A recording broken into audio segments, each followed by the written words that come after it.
Hi friends, அனைவருக்கும் வணக்கம். பொங்கல் விழாக்கள் அத்தனையும் சுவாரஸ்யமாக இருக்கும். தவறாமல் வீடியோ ஸ்கிப் பண்ணாமல் பாருங்கள். ஹாய் மக்களே, வணக்கம். எங்கள் பேரை அங்கே இங்கேன்னு ஓடிட்டு இருக்கோம். எங்கள் பையன் பிடிச்சி வச்சு அவனை கண்ட்ரோல் பண்ணி குளிக்க வச்சு எடுத்துகிட்டு வந்து தோட்டிகிட்டு இருக்கான். அவனும் ஒரு இடம் நிற்காமல் ஓடிட்டே இருக்கான். அவனை பிடிக்க முடியல. டைம் வேறு ஆயிடுச்சு. தோட்டிகிட்டு இருக்காரு பாரு எங்கள் பெரிய பையன். அவர் இதுதான் எங்கள் வீடு பாருங்கள். ஃபுல்லாக இன்றைக்கி பார்க்குறீங்க. நான் புதுசாக நைட்டி எடுத்தேன், அதுதான் போட்டுட்ருக்கேன். வீட்டில் சாரீஸ் எல்லாம் நிறைய இருக்குது. அதனால் எனக்கு மாற்றி மாற்றி நிறைய ஒரு 300-400 சாரீங்க இருக்குது. அதெல்லாம் கட்ட முடியறதில்ல. டைமுக்கு எடுத்து போட்டு கட்டுறதில்ல. ஒரு 10 சாரீஸ் வெளியே போட்டு அதை கட்டிக்குவேன். இங்கே பாருங்கள், இது வீட்டில் புடவை, ஜாக்கெட்டு, வேஷ்டி, டவல் எல்லாம் வச்சு முன்னோர்களுக்கு வச்சு வீட்டில் படைச்சிடணும் பூஜை ரூமில். அடுத்து ஒரு என்ன சொல்கிறது, ஒரு சேரீயும் ஒரு ப்ளவுஸும் எடுத்து பூவாடைக்காரிக்கு வச்சு படைச்சிடுவோம். வெளியில் வச்சு இந்த மாதிரி ரெண்டு விதமாக நாங்கள் படைப்போம். பூஜை ரூம்லேயும் படைப்போம், வெளியிலையும் படைப்போம். அது அப்படியே எப்போவுமே அப்படியே எடுத்துன்னு வரக்கூடாது. காய வச்சு துவச்சி காய வச்சு தான் அதை படைக்கணும். அதனால் சரின்னு சொல்லிவிட்டு சரி அப்படியே துவச்சிட்டேன். கீழே எல்லாம் க்ளீன் பண்ணி எடுத்து வச்சுட்டேன். அப்புறமா மாடி மேலே பார்க்குறேன். கண்குள்ளா காட்சி ஃப்ரெண்ட்ஸ். நான் கொஞ்சம் நாளைக்கு முன்னாடி ஒரு 1 மந்த்துக்கு முன்னாடி இந்த செடியை வச்சேனே வீடியோ கூட உங்களுக்கிட்ட போட்டேன். நிறைய புல்லுங்கள்லாம் முளைச்சிட்டு வேஸ்ட்டாக கிடந்தது இல்லைங்களா, அந்த செடி தான் இது. நல்லா பார்த்துக்கோங்க. வேஸ்ட்டாக இருந்த செடியை ரொம்ப கஷ்டப்பட்டு கையெல்லாம் கூட கீழ்ச்சிச்சு ஃப்ரெண்ட்ஸுன்னு உங்கள்கிட்ட காட்டியிருக்கேன். அந்த செடி தான் இந்த செடி. பார்த்துக்கோங்க எவ்வளோ நல்லா வந்திருக்குன்னு சொல்லிட்டு இதை எடுத்து இதை எப்படின்னா மண்கலவை, கொஞ்சம் நல்ல மண்கலவை தான் மெயின். இது கொஞ்சம் நல்லா உரம் கொடுத்து வச்சோம்னா இந்த அளவுக்கு வருது ஃப்ரெண்ட்ஸ். இன்னும் நிறைய அரும்புகள் எல்லாம் இருக்குது. அப்புறம் மாடி மேலே எடுத்துகிட்டு வந்து இதெல்லாம் காய வச்சுட்டு ஆஃபீஸ் வேறு கிளம்பணும். டைம் ஆகி போச்சு. எங்கள் வீட்டாண்ட கிளைமேட் பாருங்கள் என்ன நல்லா இருக்குது. இவ்வளோ சூப்பராக இருக்குது. காலையில் ரொம்ப நல்லா இருந்தது. அதனால் உங்கள்கிட்ட காட்டினா எப்படி இருக்குது சொல்லுங்கள். அப்புறமா அந்த துணி எல்லாம் எடுத்துகிட்டு போய் அர்ஜெண்ட்டாக எடுத்து காய வச்சேன். எனக்கு ஆஃபீஸ் டைம் ஆகிடுச்சி. அதனால் சரின்னு சொல்லிட்டு கடகடன்னு எடுத்து முடிக்கலான்னு எடுத்து காய வைக்கிறேன். அந்த துணியை சிம்பிளாக காய வச்சா நல்லா நீட்டாக போட்டு காய வச்சா தான் சீக்கிரமாக காயும். சாமி வேறு கும்பிட்றதுக்கு டைம் ஆயிடுச்சுன்னு அப்படி இப்படின்னு கடகடன்னு எடுத்து காய வச்சுட்டு ஆஃபீஸ் கிளம்பி போயிட்டு திரும்ப பார்க்குறேன். அப்புறமா எங்கள் வீட்டில் எங்கள் மருமக துணியெல்லாம் மடித்து எடுத்து வச்சு சாமி கும்பிட்றதுக்கு ரெடி பண்ணி எடுத்து வச்சுட்டு இருந்தாங்க. அப்புறம் டவல் வேறு எடுக்காமல் போயிட்டேன்னு திரும்ப டவல் போய் நான் எடுத்துகிட்டு வந்தேன். அப்புறமா பாருங்கள், இவ்வளோ நீட்டுக்கும் துணி எடுத்துகிட்டு காய வச்சு தான் பாருங்கள். இவ்வளோ 2 புடவை, வேஷ்டி, டவல் ஒன்று தான் இல்லை. அது நான் எப்போவுமே எந்த துணியுமே சாமிக்கு படைக்கிறதுக்கு இந்த மாதிரி துவச்சி அலசி நல்லா 2 முறை நல்லா அமுத்தி அலசி தான் எடுத்துகிட்டு போட்டுடணும். சும்மாவே அப்படியே எடுத்து வச்சு சாமியை கும்பிடக்கூடாது. அது எந்தெந்த நேரத்தில் என்னென்ன பண்ணாங்களோ அந்த மாதிரிலாம் இருக்கக்கூடாதுன்னு துவச்சி தான் நான் காய வச்சு சாமி கும்பிடுவேன். அதுக்கு மஞ்சள் குங்குமம் வச்சு நைட்டு வீடியோ எடுத்தேன். அது போட்டேன் இப்போ தான். கோலம் பாருங்கள், அழகாக கோலம் போட்டிருந்தேன். சரி நைட்டே இதை போடலான்னு பார்த்தா டைம் கிடைக்கல. அப்புறம் இப்போ எடுத்து போட்டேன். இப்போ எங்கள் பேரன் ஓடிட்டு ஆடிட்டு இருக்கான். எங்கள் பேரன் பேசுகிறத கேளுங்க கொஞ்ச நேரம். எதிர் வீட்டுக்கார அம்மா கிட்ட பேசிகிட்டு இருக்கான்.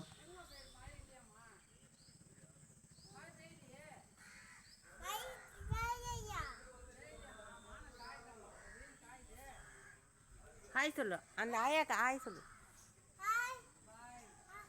ஆயா ஹாய். ஹாப்பி மாட்டு பொங்கல். அவனுக்கு பேச வரல, ஒன்றும் பாதியமாக சொல்கிறான். ஹாப்பி மாட்டு பொங்கல். அந்த ஆயா அவங்களுக்கு சொல்ல தெரியாதுன்னு சொல்கிறாங்க அவனுக்கு. பேசுகிறோம்.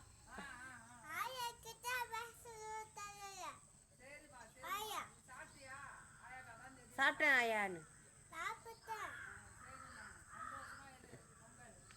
தேங்க்யூ ஆயா, நன்றி நன்றி. அப்புறம் அந்த எதிர் வீட்டு ஆயா கிட்ட பேசிட்டு அங்கேயே கீழே அங்கேருந்து இறங்கி வந்தான். நான் வந்து இந்த கோலம் வந்து வீடியோ எடுக்கவே இல்லை. நைட்டு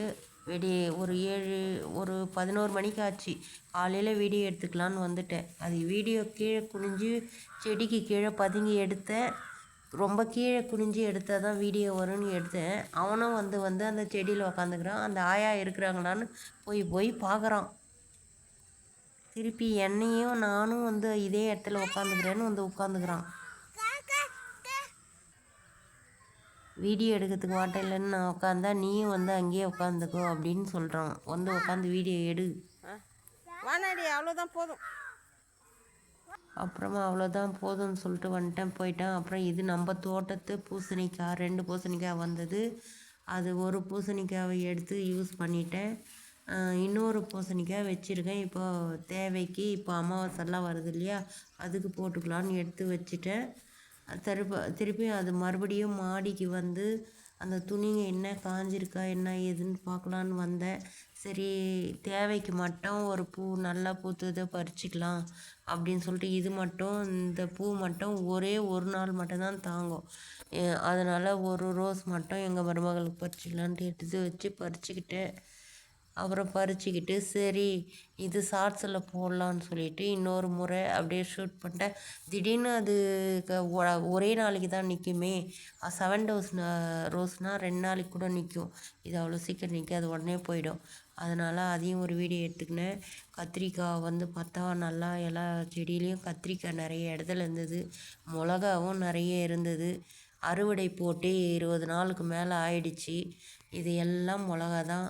இது எல்லாம் பூக்கள் தான். டிசைனாக இருக்கும் பூக்கள், ரொம்ப அழகழகாக என்னோடய மாடி தோட்டத்தில் செம்மையாக இருந்தது ஃப்ரெண்ட்ஸ். இதையெல்லாம் பார்த்துட்டு சரி நம்ம போகலான்னும் போது பார்த்தா பெருசாக கொத்தாக எல்லா இடத்துலையும் காயவே இருக்குது. சரி இதை பறிக்காத விட்டுட்டுமேன்னு சொல்லிட்டு திருப்பி 2 சொம்பு கொஞ்சம் தண்ணி மட்டும் எடுத்து ஊற்றிட்டு இருக்கிற பூவெல்லாம் எடுத்து பறித்து எடுத்துகிட்டு வந்துடலான்னு பறித்தேன் ஃப்ரெண்ட்ஸ். பாருங்கள், இதுலேயே எல்லா பூக்களும் இந்த கலர் பாருங்கள். இந்த கலரும் ரொம்ப அழகாக இருக்கும். இதில் தான் நான் எல்லாம் பறிச்சிட்டேன். இது 3வது அறுவடை. திரும்பவும் பூத்து இருந்தது. அந்த ஒரு பூ மட்டும் அறுத்துக்கின்னு அந்த ரோஸு வந்து பன்னீர் ரோஸு ஒன்று போதும்னு விட்டுட்டுருக்கா. அது நாளைக்கு மலர்ற பூ ஒரு 4 பூ இருக்குது அந்த பன்னீர் ரோஸ்லேயே. அப்புறம் இந்த பூவெல்லாம் பறித்து எடுத்துக்கிட்டு பார்த்தாக்கா நல்லா முருங்கை செடியில் பூக்கள் எல்லாம் இது பாருங்கள். இது எல்லாம் அப்படியே ஓரலாக கிளிப்பிங் பண்ணேன். அப்படியே எடுத்துகிட்டு வந்து இங்கே வந்து பார்த்தாக்கா ட்ராகன் ஃப்ரூட் வந்து செடி வந்து கீழே வச்சுருக்கேன்.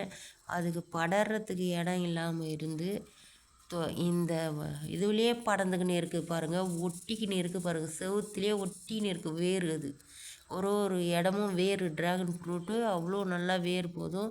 நான் அதுக்கு பாங்கு பண்ணல, இல்லைன்னும் நல்லா வந்திருக்கும் ஃப்ரெண்ட்ஸ் செடி.